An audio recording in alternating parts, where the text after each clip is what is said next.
പ്രിയപ്പെട്ടവരെ, ഇന്ന് കിളിമാനൂരിൽ വെച്ച് നടത്താനിരുന്ന എൻ്റെ പരിപാടിയിൽ ലിജു എന്ന് പറയുന്ന ഒരു സഹോദരൻ, ഒരു ടെക്നീഷ്യൻ, ഷോക്കേറ്റ് മരണപ്പെട്ടിരിക്കുന്നു. അപ്പോൾ അങ്ങനെ ഒരു സാഹചര്യത്തിൽ ആ വേദിയിൽ വന്ന് എനിക്ക് നിങ്ങളുടെ മുന്നിൽ പാട്ട് പാടാൻ മാനസികമായിട്ടുള്ള ബുദ്ധിമുട്ടുണ്ട്.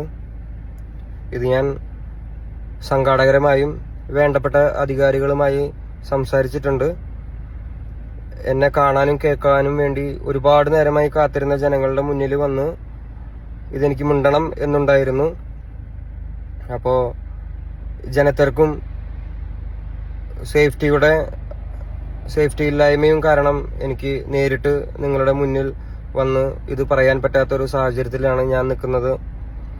എൻ്റെ പ്രിയപ്പെട്ടവരായ നിങ്ങൾ ഇത് മനസ്സിലാക്കുമെന്നും സംയമനം പാലിക്കുമെന്നും ഞാൻ വിശ്വസിക്കുന്നു. ഇതിനും വലിയൊരു വേദിയിൽ, ഇതിനും സുരക്ഷാ സംവിധാനത്തോടു കൂടി ഞാൻ നിങ്ങളുടെ മുന്നിൽ ഇനിയും വരും. നിങ്ങളെക്കാൾ കൂടുതൽ വിഷമം എനിക്കുണ്ട്. എനിക്ക് പെർഫോം ചെയ്യാൻ പറ്റാത്തതിലും അതിലുപരി എൻ്റെ ഷോയ്ക്ക് വേണ്ടി പണിയെടുക്കാമെന്നൊരു ചേട്ടൻ മരണപ്പെട്ടിരിക്കുകയാണ്. അപ്പോൾ നിങ്ങളിത് മനസ്സിലാക്കുമെന്ന് ഞാൻ വിശ്വസിക്കുന്നു. Thank you.